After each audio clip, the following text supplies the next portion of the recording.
માતાજી મિત્રો, જય હિન્દ મિત્રો. આજે આપણે આવી ચૂક્યા છીએ ગુજરાત પોલીસ ભરતી 2025નું કટ ઓફ શું રહેશે, બરાબર છે. કટ ઓફ વિશે આજે આપણે વાત કરવાની છે. સાથે સાથે આપણે વાત કરવી છે રીચેકિંગ કેવી રીતે કરાવવું.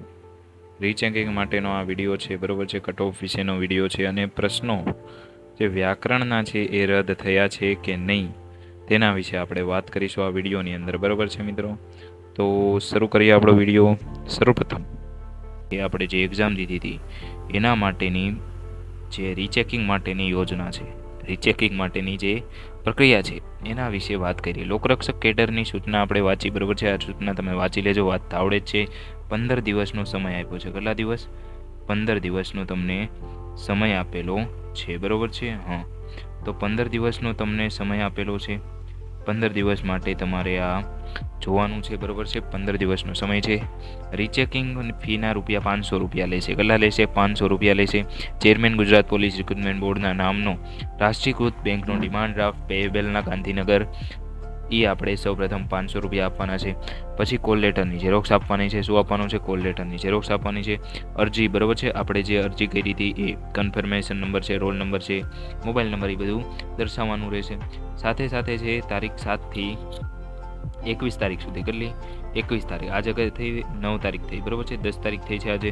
તો રૂબરૂ અથવા સ્પીડ પોસ્ટ દ્વારા છે તમે અરજી કરી શકશો સેક્ટર નંબર 9ની અંદર, ગાંધીનગર ખાતે, બરાબર છે. ઓકે, હવે તો કે વાત કરીશું આપણે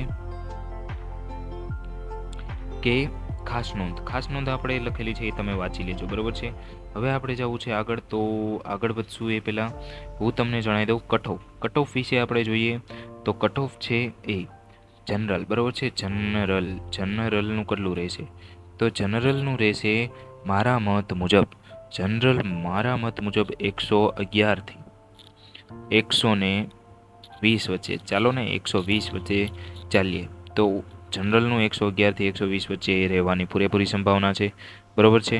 જનરલની તો EWS છે એ 105 થી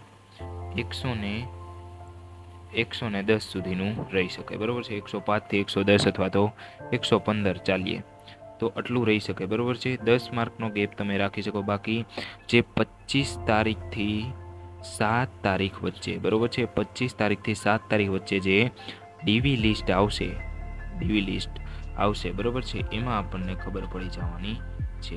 તો આ ધ્યાન રાખજો, 25 થી 7 વચ્ચે મારા મત મુજબ ડીવી આવી જવું જોઈએ, બરાબર છે. ઊંચી વાતચીત થઈ ચૂકી છે અને મારા એક મિત્ર છે તેમણે પણ મને કહી દીધું છે. તો તમે ધ્યાન રાખજો, ડીવી લિસ્ટ 25 થી 7 તારીખની વચ્ચે આવી શકે છે. પરંતુ તેની સાથે સાથે આપણે એ પણ ધ્યાન રાખવાનું છે કે ડીવી લિસ્ટમાં ડોક્યુમેન્ટ તૈયાર રાખજો, બરાબર છે. ડોક્યુમેન્ટ તૈયાર રાખજો. બાકી હાલ તો તમને ઘણા બધાએ કટ ઓફ કહી દીધા છે.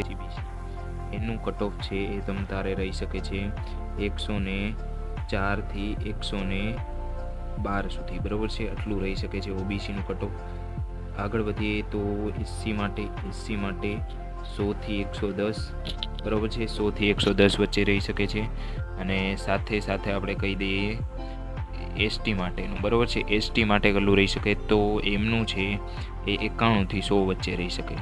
પૂરેપૂરી સંભાવના છે, કેમ કે આ વખતે જે પેપર છે, બરાબર છે, તમે જોતા હશો અમુક એકેડમી, બરાબર છે, અમુક એકેડમીવાળા, બરાબર છે, એકેડમીનું અત્યારે જે ચાલુ છે ફોટા અપલોડ કરવાનું, બરાબર છે. એમાં અમુક ફોટા ખોટા બી આવ્યા છે, અમુક ફોટા સાચા બી આવ્યા છે. તો આના વિશે આપણે ધ્યાન રાખવાનું છે. આગળ વધીશું તો આગળ વધતા આપણે કહીશું કે ડીવી લિસ્ટ છે એની અંદર તમારે ડોક્યુમેન્ટ કયા જોશે? ડોક્યુમેન્ટ, બરાબર છે. ડોક્યુમેન્ટ તો ડોક્યુમેન્ટ હું તમને કહી દઉં તો એક તો આધાર કાર્ડ. કયું? આધાર કાર્ડ.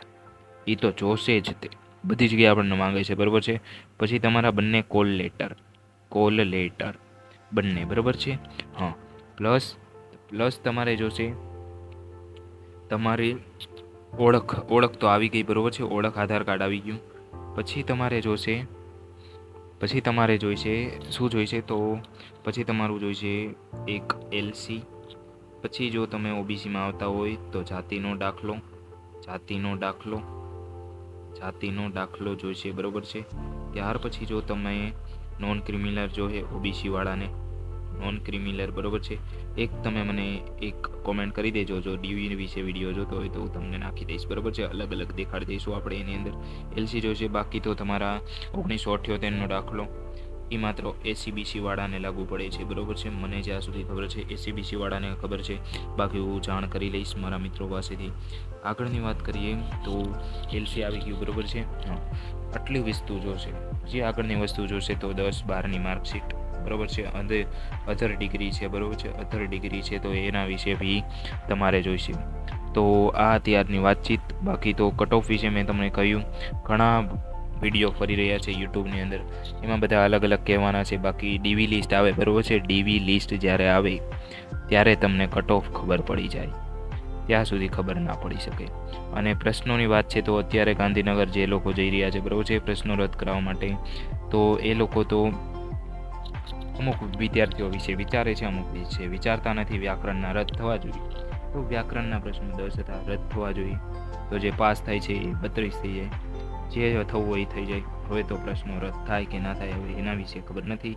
આવતા સમયની અંદર ખબર પડી જશે, તો ત્યારે હું વિડીયો લઈને આવીશ. ત્યાં સુધી જય માતાજી, જય હિન્દ મિત્રો.